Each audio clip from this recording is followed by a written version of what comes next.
പ്രദർശനം സമ്മതിക്കില്ല. അതായത് ഡിവൈഎഫിന്റെ തീരുമാനമാണ്. അതുകൊണ്ട് നിങ്ങളെല്ലാവരുടെയും ഒരു സഹകരണം ഉണ്ടാവണം.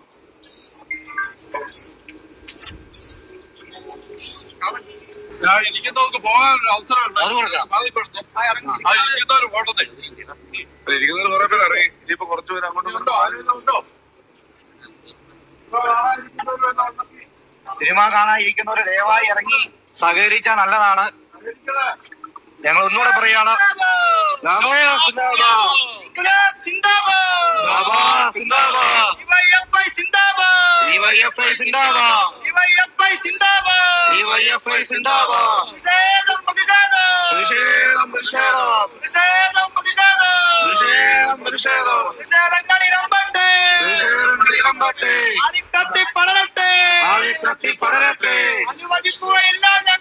അനുവദിക്കുകയില്ല ഞങ്ങൾ.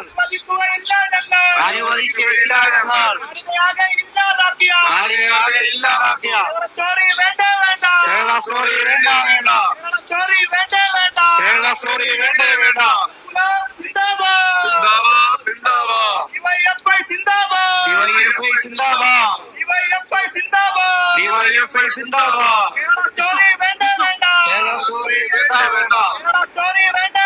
കേരള സ്റ്റോറി വേണ്ടേ വേണ്ട. സിന്ദാബാദ് സിന്ദാബാദ്. ഡിവൈഎഫ്ഐ സിന്ദാബാദ്. കേരള സ്റ്റോറി വേണ്ടേ വേണ്ട. കേരള സ്റ്റോറി വേണ്ടേ വേണ്ട.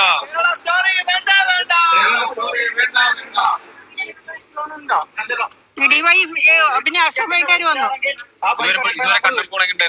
ഇതുവരെ ഒരു സാധാരണ പ്രണയിച്ച് വഞ്ചിക്കുന്ന രീതിയിലുള്ള ഒരു ഇതുപോലെ എത്രയോ സിനിമകൾ വന്നിട്ടുണ്ട് സമൂഹത്തിന്റെ ഓരോരോ കാര്യങ്ങൾ അവതരിപ്പിക്കുന്ന രീതിയിൽ. വയനാടെല്ലാം ഫിക്ഷൻ അല്ലേ. സിനിമയായി കാണണം എന്നുള്ള ആഗ്രഹത്തിലാണ് ഞങ്ങൾ വന്നത്.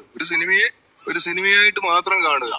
അവരുടെ ആറ്റിറ്റ്യൂഡ് കേരളത്തിന്റെ പേര് മോശമായി ഉപയോഗിക്കുന്നു എന്നുള്ള എല്ലാം ഗവൺമെന്റ് കേരളത്തിൽ നടക്കാത്തൊരു കാര്യങ്ങൾ ഇത് ഗവൺമെന്റ് തലത്തിൽ എടുക്കേണ്ട തീരുമാനങ്ങളും ദയവാണ്. കണ്ടു കഴിഞ്ഞാലേ തീരുമാനിക്കാൻ പറ്റില്ല എന്താണുള്ള വിവരം. വഞ്ചിച്ച് കൊള്ളുന്നു. അത് സാധാരണ അതെന്തിനാ? അത്രേ ഉള്ളൂ. ഞങ്ങൾക്കല്ലാതെ മുൻവിധികളൊന്നുമില്ല. ആദ്യ പകുതി കണ്ടു. ഞാൻ ഒരു 30-40 കിലോമീറ്റർ ദൂരം വരിക ഈ പടം കാണാൻ വന്നതാ.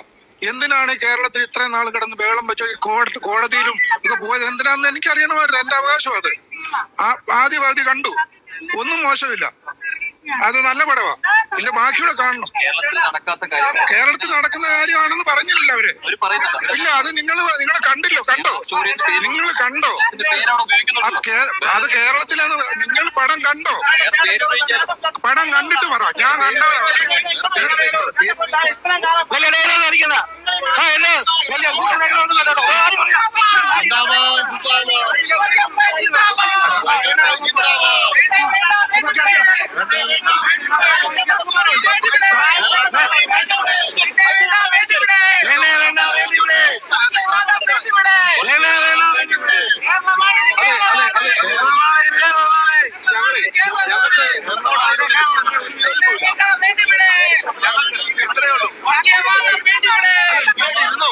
അതൊന്നും പ്രശ്നമല്ല. പക്ഷെ നിങ്ങൾ ഈ പറയുന്ന പോലെ കേരളത്തിനകത്ത് നടക്കാത്ത ഒരു കാര്യവുമായി ബന്ധപ്പെട്ടുകൊണ്ട് ഒരു കേരള സ്റ്റോറി എന്ന് പറഞ്ഞ ചിത്രം തയ്യാറാക്കി ആ ചിത്രം കേരളത്തിൽ പ്രദർശിപ്പിച്ച് അത് ഈ നാട്ടിൽ മനുഷ്യന്മാരെ തമ്മിലടിപ്പിക്കുന്ന പണി നടക്കില്ല.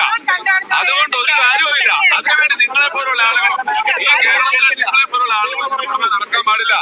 ഞങ്ങൾ നിങ്ങളോട് ആരോടും വേറെ അഭിപ്രായ വ്യത്യാസമില്ല. പക്ഷെ നിങ്ങൾ ഇത്തരം കാര്യത്തെ പ്രൊമോട്ട് ചെയ്യാൻ വേണ്ടി പാടില്ല. ഞങ്ങൾ വേറെ ആളുകളല്ലേ. അതുകൊണ്ട് വേറെ ഒന്നുമില്ല. ഈ സിനിമ പ്രദർശിപ്പിക്കാനുണ്ടാകുന്നുള്ള തീരുമാനത്തിൽ തന്നെയാണ് ഞങ്ങൾ. അത്രേ ഉള്ളൂ. ടിക്കറ്റ് പൈസ സാറേ ആ ടിക്കറ്റ് പൈസ കേൾക്കാം. ആ ടിക്കറ്റിന്റെ പൈസ ഞങ്ങൾ ടിക്കറ്റിന്റെ പൈസ വണ്ടിക്കൂലിയുടെ പൈസ ഗവൺമെന്റ് പ്രദർശിപ്പിക്കാൻ അനുമതി കൊടുത്തു. ഞങ്ങള് സാധാരണ ഇവിടെ ഓടുന്ന സിനിമകളൊക്കെ എങ്ങനെയാണോ കാണാൻ പറ്റുന്നത് അതിന്റെ ഷോർട്ട് ടൈം കഴിയുന്നോളം നിങ്ങൾ ഇരിക്കോ അതൊക്കെ നിങ്ങൾ ചെയ്യാം. ടിക്കറ്റ് എടുത്താണ്. പക്ഷെ ചിത്രം പ്രദർശിപ്പിക്കാൻ ഞങ്ങൾ സമ്മതിക്കില്ല. അതൊന്നും ഉണ്ടാവില്ല. ശരി, അതൊന്നും ഒരു പ്രശ്നമുള്ള കാര്യം.